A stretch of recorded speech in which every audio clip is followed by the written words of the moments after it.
ಈಗ ನೋಡೋಣ ರಾಜ್ಯದ ಸಂಕ್ಷಿಪ್ತ ಸುದ್ದಿಗಳ ಕ್ವಿಕ್ ರೌಂಡ್ ಅಪ್. ಮಂಡ್ಯದ ಕೆರಗೋಡು ಗ್ರಾಮದಲ್ಲಿನ ಧ್ವಜದಂಗಲ್ ಬೂದಿ ಮುಚ್ಚಿದ ಕೆಂಡದಂತಿದೆ. ಮತ್ತೆ ಹನುಮತ್ ಧ್ವಜ ಹಾರಿಸುತ್ತೇವೆಂದು ಹಿಂದೂಪರ ಸಂಘಟನೆ ಕಾರ್ಯಕರ್ತರು ಹಾಗೂ ಬಿಜೆಪಿ ಕಾರ್ಯಕರ್ತರು ಪಟ್ಟು ಹಿಡಿದಿದ್ದು ಹನುಮತ್ ಧ್ವಜ ಅಭಿಯಾನಕ್ಕೆ ಚಾಲನೆ ನೀಡಿದ್ದಾರೆ. ಕೆರಗೋಡು ಗ್ರಾಮದ ಮನೆಗಳ ಮೇಲೆ ಧ್ವಜ ಹಾರಿಸಿ ಸವಾಲು ಒಡ್ಡಿದ್ದಾರೆ.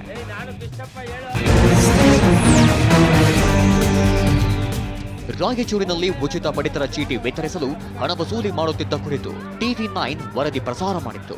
ಲಿಂಗಸುಗೂರಿನ ಹಟ್ಟಿಪಟ್ಟಣದ ಬಸವರಾಜ್ಗೆ ಸೇರಿದ ನ್ಯಾಯಬೆಲೆ ಅಂಗಡಿಯ ಕರಾಳತೆಯ ವರದಿ ಬೆನ್ನಲ್ಲೇ ತಪ್ಪಿತಸ್ಥರ ವಿರುದ್ಧ ಅಧಿಕಾರಿಗಳು ಕ್ರಮಕ್ಕೆ ಮುಂದಾಗಿದ್ದಾರೆ.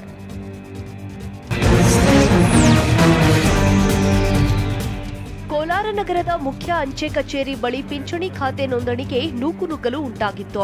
ಅಂಚೆ ಕಚೇರಿಯಲ್ಲಿ ನೋಂದಣಿ ಮಾಡಿಸಲು ಜನ ಮುಗಿಬಿದ್ದಿದ್ದಾರೆ. ಸರದಿ ಸಾಲಿನಲ್ಲಿ ನಿಂತು ನೋಂದಣಿ ಮಾಡಿಸಿದ್ರು. ವಿವಿಧ ಪಿಂಚಣಿ ಹಣ ನೇರವಾಗಿ ಫಲಾನುಭವಿಗಳ ಖಾತೆಗೆ ಜಮಾ ಆಗುವಂತೆ ದಾಖಲೆ ಸಲ್ಲಿಕೆ ಮಾಡಿದ್ರು.